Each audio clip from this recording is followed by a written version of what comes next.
Friends, welcome back to my YouTube channel. जैसा कि आप लोग को पता है, हाई स्कूल और इंटरमीडिएट के पेपर स्टार्ट हो चुके हैं। तो आज हमारे पास इंटरमीडिएट का पेपर है, सेट नंबर है 301 जेडसी।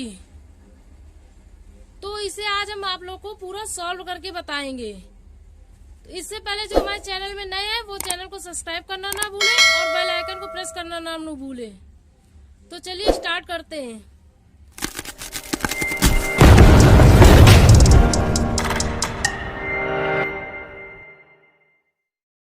फर्स्ट नंबर, पहला पेपर ऑप्शनल है, मतलब ऑब्जेक्टिव टाइप क्वेश्चंस है।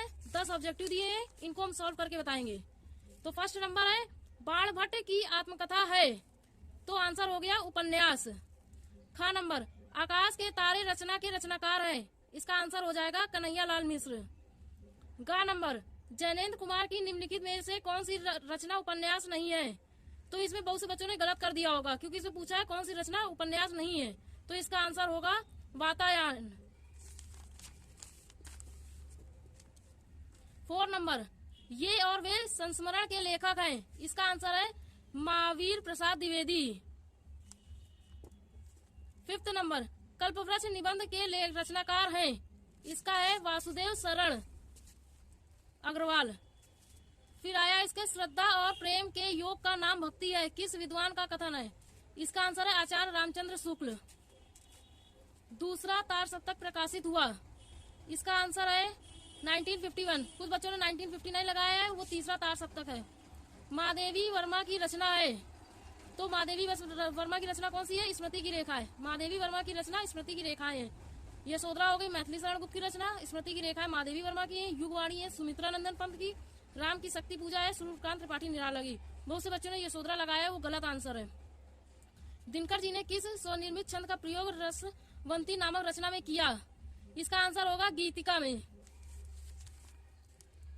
अड़ा नंबर, हरी घास पर क्षणभर कविता संग्रह है, इसका आंसर हो जाएगा सचिदानंद हीरानंद वात्स्यायन अज्ञे की।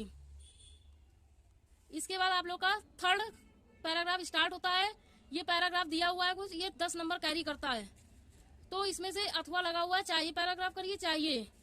तो मैं आप लोग को दूसरा वाला पैराग्राफ का अर्थ बता दे रही हूँ।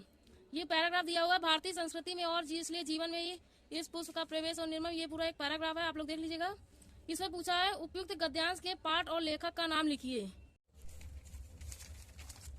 देखिए इसका पूछा है उपयुक्त गद्यांश के पाठ और लेखक का नाम। तो देखिए इसमें हम आप लोग को बता रहे हैं, ये वाला पैराग्राफ था, देखिए भारतीय संस्कृति वाला पैराग्राफ है। इसमें पूछा है लेखक का नाम और उसके राइटर पूछे गए हैं। तो इसका उत्तर हो जाएगा प्रस्तुत गद्य वर्णन हमारी पाठ्य पुस्तक गद्य का भाग के संकलित तथा हिंदी से लिया गया आचार्य हजारी प्रसाद द्विवेदी द्वारा लिखित अशोक के फूल से लिया गया है। इसके राइटर हो गए हजारी प्रसाद द्विवेदी। तो ये अगर आप लोगों ने बिल्कुल सही लिखा होगा, उसका कहाँ से लिया गया ये पैराग्राफ और उसका लेखक कौन है, तो बिल्कुल 1-2 नंबर बिल्कुल पक्के मिलेंगे आप लोग को। तो एक ये हो गया।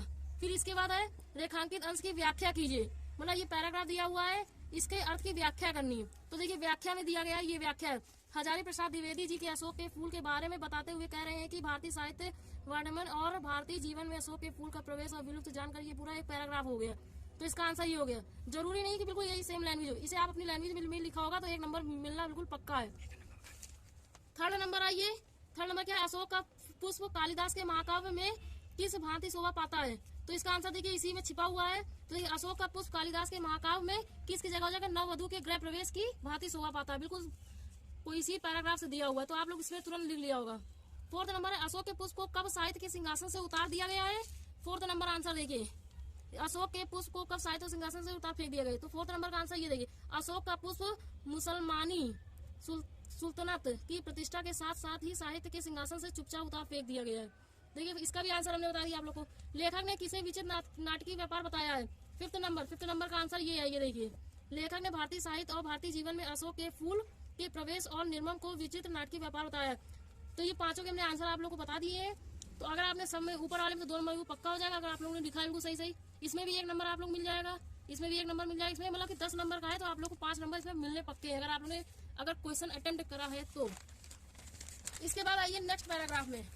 नेक्स्ट पैराग्राफ है 4th नंबर, निम्नलिखित पद्यांश पर आधारित नीचे दिए गए प्रश्नों के उत्तर। ये एक पैराग्राफ दिया हुआ है, इसमें 2 पैराग्राफ है, पहला पैराग्राफ ये, दूसरा पैराग्राफ ये भी 10 नंबर का कैरी करता है।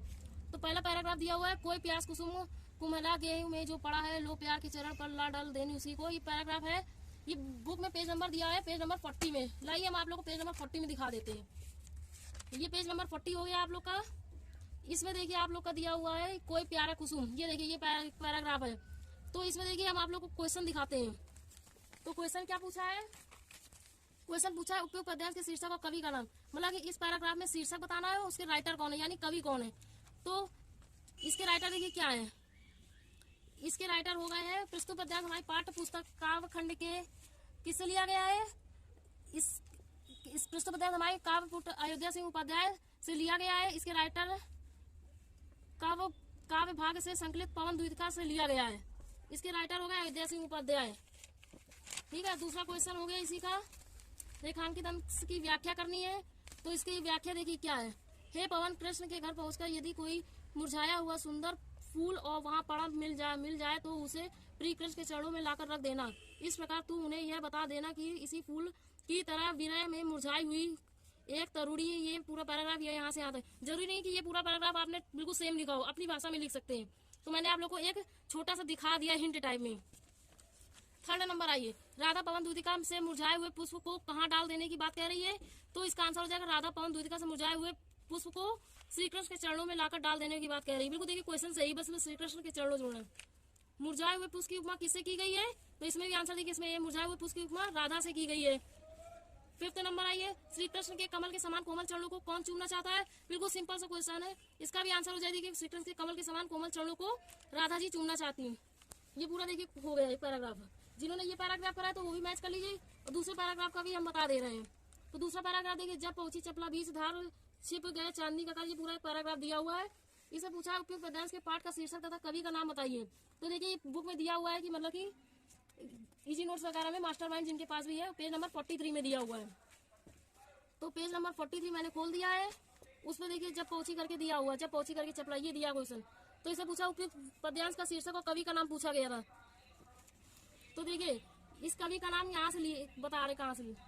इस प्रस्तुत पद्यांश हमारी पाठ पुस्तक सूर्यकांत त्रिपाठी से लिया गया है। काव्यखंड सूर्यकांत से लिया गया है। बादल राग से जुड़ी हुई कविता है। ठीक है, शीर्षक है बादल राग और कवि का नाम है सूर्यकांत त्रिपाठी निराला।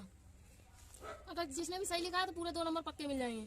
रेखांकित अंश की व्याख्या करनी। रेखांकित अंश की व्याख्या क्या हो गई? देखिए मतलब ये पैराग्राफ है, इसको व्याख्या मतलब डिटेल में थोड़ा लिखना। जब नौका गंगा की बीच धारा में पहुंचती है तो हमने देखा कि चांदी में चांद सा चमकता हुआ रेतीला कगार कमाई बमाई हमारी दृष्टि से ओझल हो गया है। गंगा से दूर दूर स्थित दोनों तट पर फैली हुई 2 बाहों के समान लग रहा है। ये पूरा पैराग्राफ इतना जरूरी नहीं है बिल्कुल सेम लिखे, अपनी भाषा में भी लिख सकते हैं। थर्ड नंबर आइए, धारा के बीच स्थित द्वीप कैसा दिखाई पड़ता है? तो धारा के बीच स्थित द्वीप ऐसा दिखाई पड़ता है जैसे माँ की छाती से चिपककर कोई नन्हा बालक सोया हुआ है। ये भी एक आंसर हो गया। इसके बाद कब चांद सा चमकता हुआ रेत का कगार कवि की आंखों की ओर ओझल हो गया है। तो इसका आंसर देखिए यहाँ पे 14 नंबर ओझल हो गया है। तीसरा नंबर ये देखिए, जब नाव बीच धारा में पहुंचती है तब कवि ने देखा कि चांदनी रात में चांद से चमकता हुआ रेतीला कगार आंखों में ओझल हो गया। ये भी आंसर हो गया।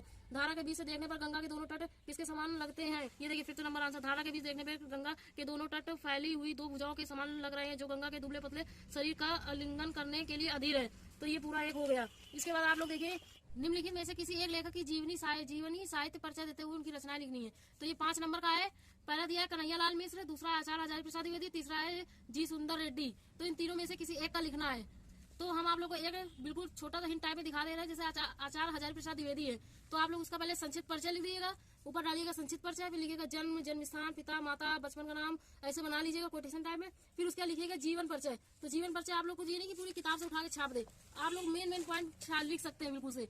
जैसे लिख दीजिए उनका जन्म स्थान यहाँ हुआ था, इनके बचपन का नाम, माता का नाम, ये उनके रचनाएं वगैरह कुछ मेन रचनाएं लिख दीजिए। तो ऐसे आप हजारी प्रसाद जी का जीवन परिचय लिख लीजिए। कुछ बच्चों ने कन्हैया लाल का लिखा होगा वो अपने हिसाब से लिख लीजिएगा। और इसमें नहीं कि पूरा 4-5 पन्ने भर दीजिए, 80 शब्द में लिखना है। और ऐसे लिखा है निम्नलिखित में से किसी एक कवि साहित्य का जीवन परिचय देना। इसमें भी देना है किसी एक का, चाहे अयोध्या सिंह उपाध्याय लिखो, चाहे सूर्यकांत त्रिपाठी निराला लिखो, चाहे महादेवी वर्मा। इसमें भी आप संक्षिप्त परिचय बना लीजिएगा। तो महादेवी वर्मा लिखना है तो जन्म स्थान वगैरह बना लीजिएगा। और उसके बाद जीवन परिचय स्टार्ट करिएगा, लिख दीजिएगा इनका माता का नाम, ये पिता का नाम, ये वगैरह वगैरह करके। उसके बाद रचनाएं मेन रचनाएं लीजिए, रचनाएं को हाईलाइट जरूर कर दीजिएगा। तो आप लोग को इसमें नंबर पक्के मिलते हैं, 1 नंबर पक्का होता है बिल्कुल। उसका देखिए क्वेश्चन नंबर 6 में पंचलाइट अथवा बहादुर कहानी का उद्देश्य अपने शब्दों में लिखिए। तो इसे पूछा है 80 शब्द में लिखना है। अगर आप लोग को ये आता है चाहे ये आता है, इन दोनों में एक करना है। तो इसमें बताने वाली कोई बात है नहीं। इसमें आप लोग को अपने शब्दों में लिखना है। तो आप लोग जो भी आप लोग को एक आ रहा हो तो उठा करके लिख दीजिएगा। जैसे मान लीजिए आप इसका उठा रहे हैं तो ये नहीं लिख सकते, इसका ले रहे हैं तो ये नहीं लिख सकते। तो इनमें से अथवा अथवा लगा है तो एक कोई क्वेश्चन उठाइएगा, उसमें से लिख दीजिएगा अपने शब्दों में, छोड़िएगा बिल्कुल भी नहीं। कम से कम 2 नंबर तो एग्जामिनर देगा ही देगा। इसके बाद आइए, निम्नलिखित संस्कृत गद्यांशों में से किसी एक का संदर्भ से हिंदी अनुवाद लिखना है। ये संस्कृत में अनुवाद दिया हुआ है, इसका हिंदी में अनुवाद लिखना है। 7 नंबर का है। तो देखिए पेज में बुक नंबर 82 में दिया हुआ है। हम आपको इसका अर्थ बता रहे हैं। में दिया हुआ पैराग्राफ देखिए, हम आपको दिखाते हैं कौन सा पैराग्राफ है। ये देखिए, ये वाला पैराग्राफ बिल्कुल है। देखिए यज्ञ वल्लभ के उवाच, ये पैराग्राफ है पूरा संस्कृत का। तो इसका अर्थ हम आप लोग को दिखा रही है। देखिए पैराग्राफ बिल्कुल सेम है, विद्या क्वेश्चन बैंक में दिया हुआ है। ये देखिए बिल्कुल पैराग्राफ बिल्कुल सेम, इसका अर्थ हम आप लोग को दिखा रहे हैं। ये देखिए ये दिया है, इसका प्रस्तुत पद्य हमारे पाठ पुस्तक के संस्कृत भाग से आत्मक एवं सर्वज्ञ पाठ से उद्धृत है, यह लिया गया है। इसका अर्थ देखिए क्या होगा। यज्ञ वल्लभ बोले, अरे मैत्री पत्री की इच्छा पूर्ति के लिए पति प्रिय नहीं होता, अपनी ही इच्छा पूर्ति के लिए पति प्रिय होता है। ये अर्थ दिया हुआ है। तो ये जो भी नहीं कि पूरी सेम लैंग्वेज में आपने लिखा हो, अपनी भाषा में भी लिख सकते हैं। तो मैंने आप लोगों को पैराग्राफ एक दिखा दिया हिंट के रूप में।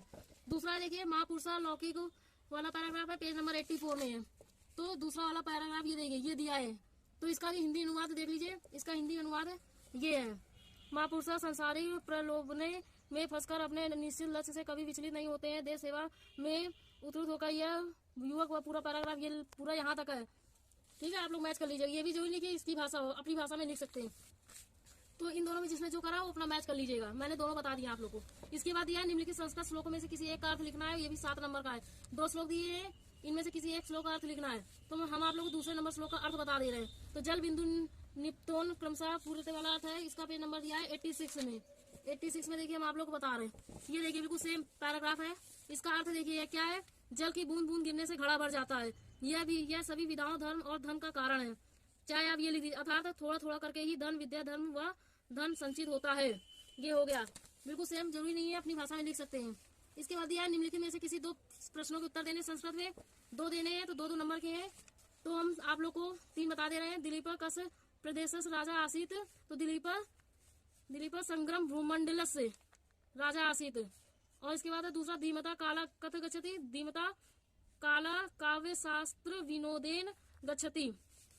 इसके बाद मूर्खाणा काला कथ गच्छति, मूर्खाणा काला व्यसनेन निद्रया कलहेन वा गच्छति।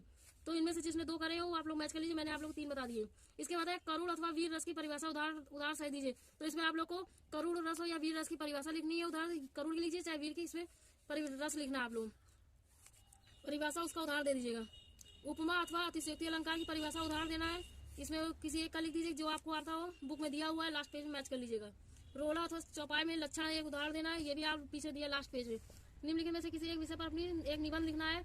दूषित पर्यावरण समस्या में समाधान, इंटरनेट विकास अथवा विनाश, भारत में लोकतंत्र की सफलता, ग्राम विकास की समस्याएं और समाधान, राष्ट्रीय एकता।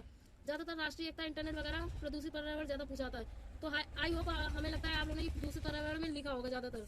तो इसमें छोड़िए बिल्कुल भी नहीं, कुछ भी करके लिख दीजिए। कोटेशन बना के लिखिएगा तो नंबर मिलते रहते हैं। इसके बाद आता है 12 नंबर। ये आप लोग को संस्कृत से रिलेटेड ऑब्जेक्टिव क्वेश्चन दिए हुए हैं। 10 होंगे ऑब्जेक्टिव क्वेश्चन। तो सभी लोग आप लोग मैच कर लीजिए।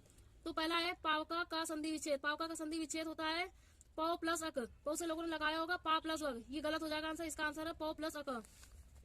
दूसरा है विष्णु का संधि विच्छेद, तो हो जाएगा इसका आंसर विष्णु प्लस अ। 3rd नंबर है निश्चलम का संधि विच्छेद, निस प्लस छलम। प्रत्येकम में समास है, प्रत्येकम में समास पूछा है तो इसका आंसर हो जाएगा अव्ययी भाव। इसका समास विग्रह करेंगे तो हो जाएगा एकम प्लस एक प्रति। माध्यम में समास पूछा है तो इसका हो जाएगा कर्मधारय समास है। बहुत से लोगों ने दम लगाया, गलत हो जाएगा। इसका समास विग्रह करिए तो महान 400 देव होगा। आत्मेन आत्मन सब का शब्द रूप पूछा है, शब्द रूप पूछा है तो बहुत से लोगों ने चौथा लगाया, दूसरा लगाया, ये गलत है। इस बहुत से लोगों ने पहला लगाया, ये गलत है। दूसरा वाला सही है बिल्कुल। चतुर्थी एक वचन में। दूसरा है नाम नाम नामन शब्द का रूप पूछा है तो इसका आंसर हो जाएगा प्रथमा द्विवचन। इसके बाद है स्था धातु लोट लकार प्रथम पुरुष एक वचन का रूप पूछा है, इसका आंसर हो जाएगा तिष्ठतु। पा धातु विधिलिट मध्यम पुरुष बहुवचन पूछा है तो इसका हो जाएगा पिवेत।